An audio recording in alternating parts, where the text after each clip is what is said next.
Muchísimas gracias por seguir con nosotros en Tiempo de Filmoteca UNAM.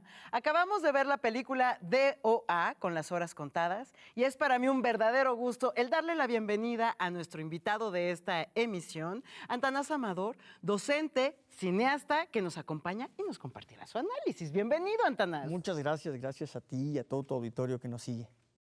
No, pues bueno, oye, muchísimas gracias nuevamente y entremos a esta joya del cine noir. Me encantaría, ¿qué sería lo que te gustaría subrayarle a nuestro público como ahorita primera impresión? ¿Qué es para donde dices, miren, preste atención en esto porque esto es lo importante de esta película? Pues mira, yo diría que en primer momento tiene una situación muy novedosa, que es plantear al protagonista muerto. El protagonista acude a denunciar su asesinato. Y eso ya es fundamental, sobre todo en el cine negro, en donde estamos sujetos a sorpresas que se van resolviendo en el camino. Aquí te atrapa desde el primer momento cuando el protagonista dice, vengo a denunciar mi asesinato que ocurrió ayer. Eso es novedoso en el género. Y entonces plantea toda la estructura de la película como un flashback en el que vas a entender por qué dice que está muerto alguien que acude a denunciar su propio homicidio. Esa es quizá la parte más novedosa e importante de la película. Estoy totalmente de acuerdo y hay algo también que el cine de estos años denunciaba mucho, que era este miedo que bueno, lo seguimos teniendo de que el mundo se vaya a terminar mañana. Yo creo que nunca va a quedar más, ahora sí va a encajar mejor esta película que ahorita que tenemos tanto miedo con la Tercera Guerra Mundial y en esto justamente que tenemos material radioactivo y todo. Me gustaría que nos explicaras un poquitito del contexto que había en ese momento en el cine y por qué el cine noir y muchas otras películas tocaban el tema justamente. Sí, claro, el miedo que señalas no es fortuito, sobre todo en estas condiciones, pero había sido llevado quizás en esa época hacia las cuestiones que tenían que ver con la persona exclusivamente. Es decir, no era un miedo desbordado a que volviera a caer la bomba nuclear, sino en este caso es un veneno que se administra y que te da unas cuantas horas de vida. En este caso le permitirán resolver quién es quien lo ha intentado asesinar, bueno, quien lo conseguirá, que lo asesinará. Pero el cine noir ha reflejado no solamente ese tipo de miedos, sino otros miedos humanos. Por ejemplo, los que tienen que ver con el alcohol, con las drogas, con las mafias, con los asesinatos en grupos o en pandillas. Y en este caso, en 1949, cuando se hace con las horas contadas, reflejaba precisamente el miedo a lo desconocido en términos nucleares, ahora como un veneno que se administra y que además tiene su encanto, porque cuando se apaga la luz y vemos cómo brilla este veneno y es como lo encuentran en su cuerpo, pues refleja también una serie de conceptos que se irán construyendo hacia lo desconocido en términos bacteriológicos o en términos médicos. Totalmente, que además, bueno, podemos verlo luego, o sea, ese efecto que se nos quedó en el inconsciente colectivo, de que todo lo nuclear y todo el envenenamiento te hace fosforescente, digo, bueno, ahora sí con otra referencia, pero hasta en Los Simpson lo vimos con el señor Burns, entonces ahí lo tenemos. Ahora, lo que me gustaría es, el tema es novedoso, la estructura, los encuadres, ¿qué te pareció a ti? ¿Cómo es manejada toda esta historia también? O sea, la propuesta, el tema per se ya es muy original. Ahora, el cómo se desarrolló, el cómo se realizó, desde tu punto de vista, ¿qué tan vanguardista es? Pues tiene una estructura clásica que le permite dialogar con el público a partir del género, es decir, a partir del cine negro, sin grandes revoluciones en términos formales, pero hay un punto que es muy destacable, la trayectoria de Maté como fotógrafo, el origen que tiene detrás de la cámara, le permite plantear además atmósferas que crean de esta historia un encierro también, incluso en los exteriores. Es memorable aquella secuencia en donde el personaje sale corriendo del hospital cuando se entera que está envenenado y que va a morir. Recorre varios metros y vemos cómo la cámara lo va siguiendo. Es quizás una de las secuencias más bellas de la película porque nos permite en ese paneo reconocer toda la situación de la sociedad de los Estados Unidos de los años 50, bueno, previo a los años 50.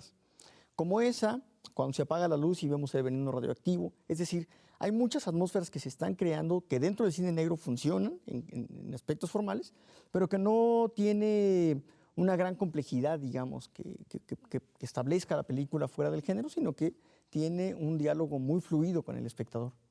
Tienes toda la razón en que nos va mostrando además lo que era la sociedad americana en esos años. Por ejemplo, que a mí me gustó mucho las diferentes escenas que se desarrollan en el bar, ¿no? Y que tenemos, entonces, y cuando el cantinero le dice, es que no están en el movimiento, ¿no? Entonces, también nos da a entender un poco esa apreciación de la música en esos años y que sin embargo seguía como muy separado también entre las personas de color y los blancos. Sí, claro, el jazz es uno de los protagonistas quizás en estos ambientes cerrados que confronta a esa composición musical que vemos durante toda la película, que nos va advirtiendo que es una característica también del género. Tiene una partitura específica, la novia del personaje protagonista, tanto en su casa cuando no está con él, como cuando arriba a San Francisco. Tiene también su propia partitura cuando él va descubriendo las situaciones que lo van poniendo en peligro, y hay una partitura también que nos advierte de puntos hacia los que nos vamos acercando, nos vamos aproximando y que son determinantes en la historia. Pero efectivamente, esta atmósfera musical también que tiene el bar refleja esos nuevos movimientos musicales de los Estados Unidos de los años 40, de la posguerra. Me gustaría saber si desde tu punto de vista esta película fue pionera para el cine noir o sea, que vino posterior, y en qué películas desde tu punto de vista o qué elementos tú podrías decir que sí se ven reflejadas después en películas posteriores. Claro que sí, como lo presentabas hace un momento, es una película pionera en el sentido en el que confronta al canon sin salirse de él. Es decir, conserva los aspectos del género, un hombre atrapado por una situación que lo rebasa, estas calles que son en realidad laberintos, esta ciudad que se vuelve al mismo tiempo una entidad opresiva dentro de la historia, esta conformación de una villanía que no siempre terminamos de identificar en el principio de la película, sino que se va resolviendo conforme va pasando la historia. Y pionera, confronta todo ello, pionera en el sentido de que el protagonista es quien inspecciona su propia muerte. Entonces, en él recae una situación de vida, pero que es también de muerte.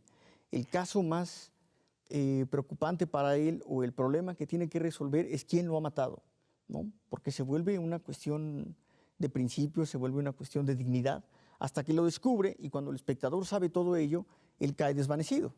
De hecho, ahí viene el título que nos entrega el director, muerto al llegar, ¿no? Pero ya sabemos la verdad, es decir, lo más importante se conoce. Como tú bien dices, en algún momento dado nos da la impresión como si estuviéramos viendo un laberinto, una ratonera desde arriba, ¿no? Y vamos viendo cómo el ratón sigue buscando la salida, que ya sabemos al final de cuentas que sí la va a encontrar, nada más es el cómo. Fue siguiendo todo ese rastro. También nos habías platicado ahorita de una de tus secuencias que consideras memorables de esta película. ¿Cuál sería realmente entre todas? Entonces, ¿tu favorita es esa o cuál sería y por qué?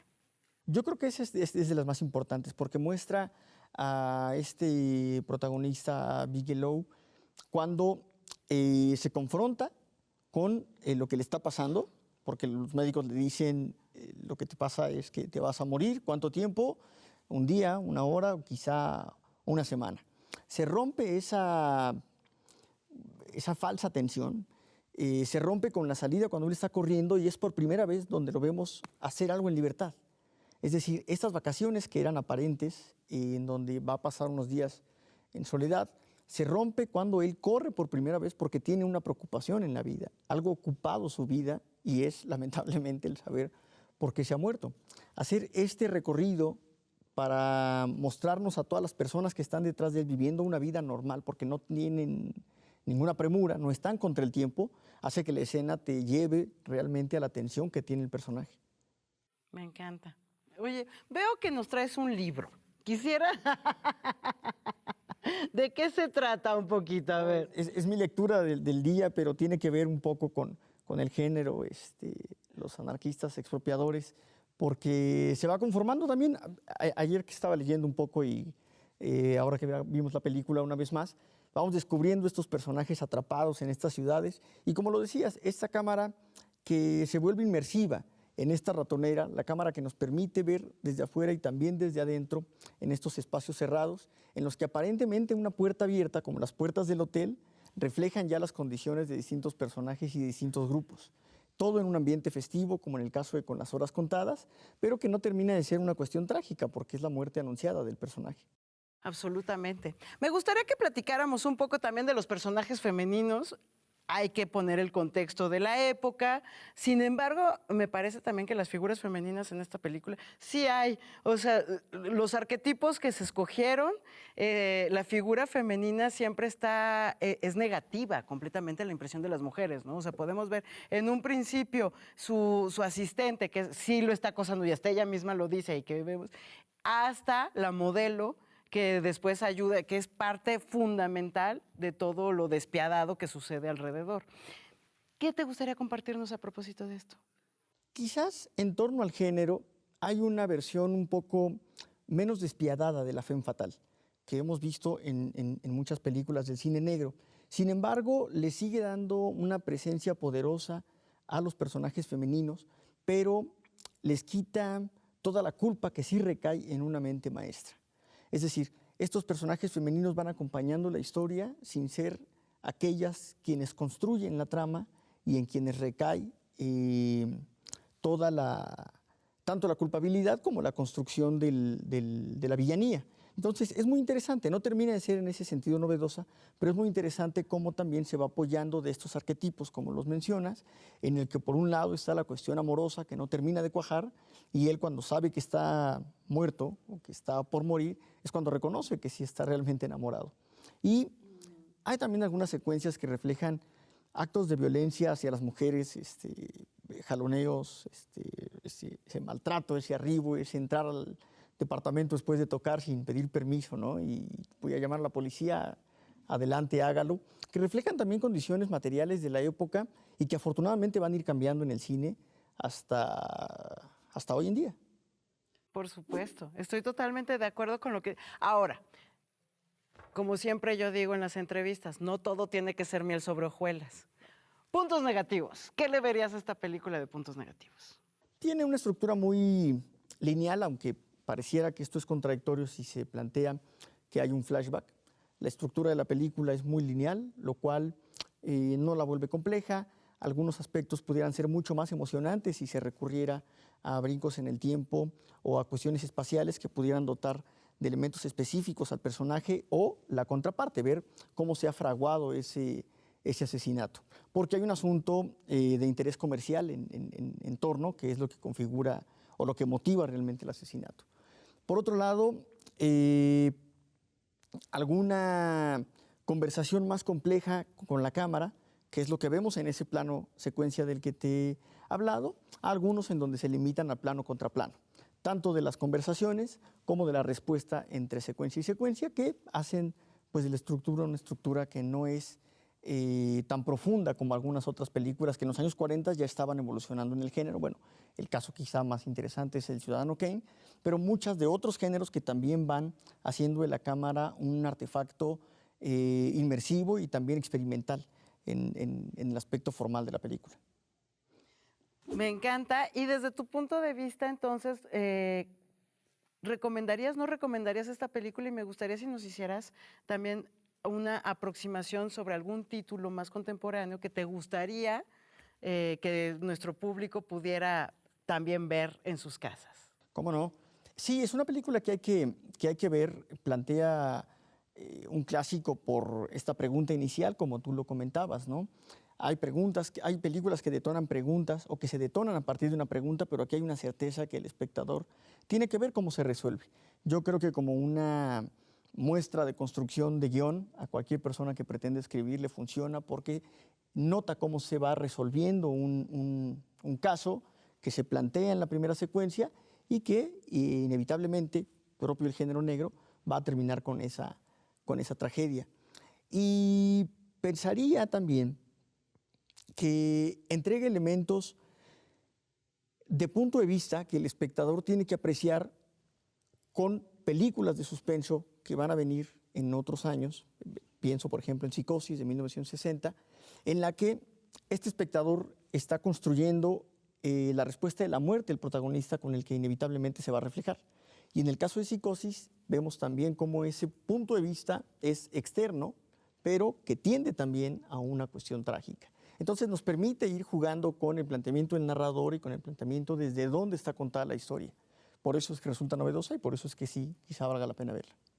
Muchísimas gracias, en serio, por estar con nosotros y por habernos compartido todo este análisis. Ha sido una verdadera delicia el poder conversar contigo. Por favor, la delicia es mía y como siempre un gusto compartir con tu público. Gracias. Y a todos ustedes en sus hogares, esperamos que esta emisión haya sido de su agrado. Los esperamos en la próxima de Tiempo de Filmoteca UNAM para seguir disfrutando de más cine.